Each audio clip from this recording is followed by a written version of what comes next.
Et si l'abondance que vous recherchez était bloquée non par un manque d'effort, mais par les personnes qui vous entourent? Vous travaillez dur, vous rêvez grand, mais vous vous sentez freiné, comme si une force invisible vous retenait. Cette force, c'est souvent l'énergie de nos relations.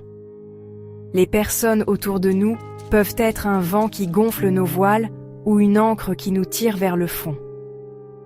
Entouré de négativité, votre énergie s'épuise, vos rêves semblent irréalisables.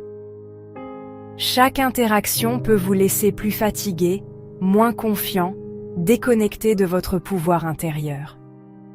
C'est comme essayer de faire pousser un jardin dans un sol toxique. Votre cercle intime influence directement votre énergie et votre abondance. Reconnaître cela, c'est ouvrir la porte à une véritable abondance.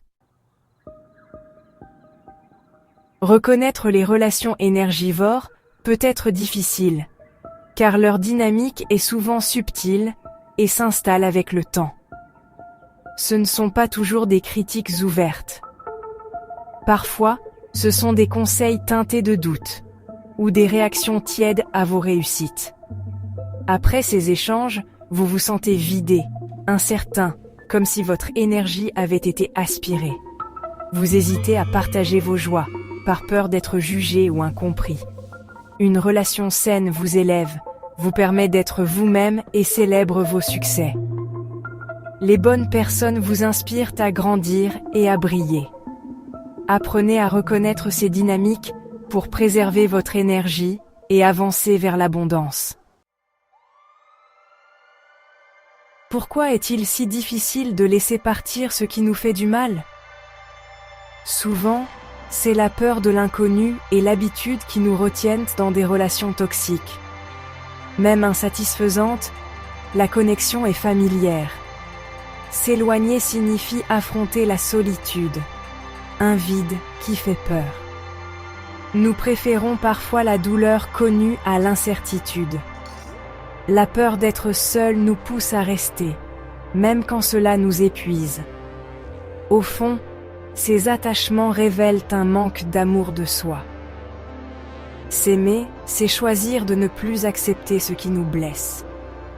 Le vrai courage, c'est de choisir son bien-être, même si cela signifie marcher seul un temps. Laissez-moi vous raconter l'histoire de Claire, une artiste talentueuse rêvant d'ouvrir sa propre galerie.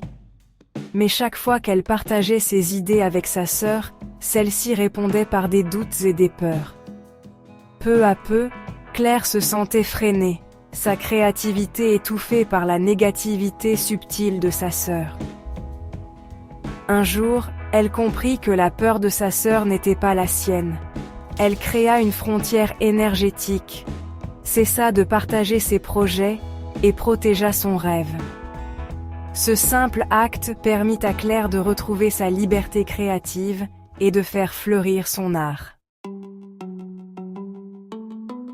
Une fois que vous avez identifié une source négative et posé une limite, il est temps de récupérer votre énergie. Fermez les yeux, visualisez la personne ou la situation et imaginez couper le cordon énergétique qui vous relie à elle. Affirmez « Je libère cette connexion avec amour. Je récupère mon énergie. » Cet acte symbolique déclare à l'univers que vous reprenez votre pouvoir. Remplissez-vous d'énergie positive. Marchez dans la nature, dansez, créez ou passez du temps avec ceux qui vous élèvent. Redirigez votre attention vers ce que vous voulez créer et attirer dans votre vie. Chaque choix pour votre bien-être est un acte d'amour-propre et ouvre la porte à l'abondance. En fin de compte, attirer l'abondance n'est pas une question de chance ou de magie. C'est le résultat direct de l'énergie que vous cultivez et du respect que vous vous portez. L'abondance afflue là où elle est accueillie, et elle est accueillie par une vibration élevée, claire et positive. Lorsque vous êtes embourbé dans des relations qui vous font vous sentir petit, confus ou épuisé, votre énergie est tout simplement trop lourde et conflictuelle pour permettre à l'abondance d'entrer. C'est comme essayer de capter un signal radio clair au milieu d'une tempête de parasites.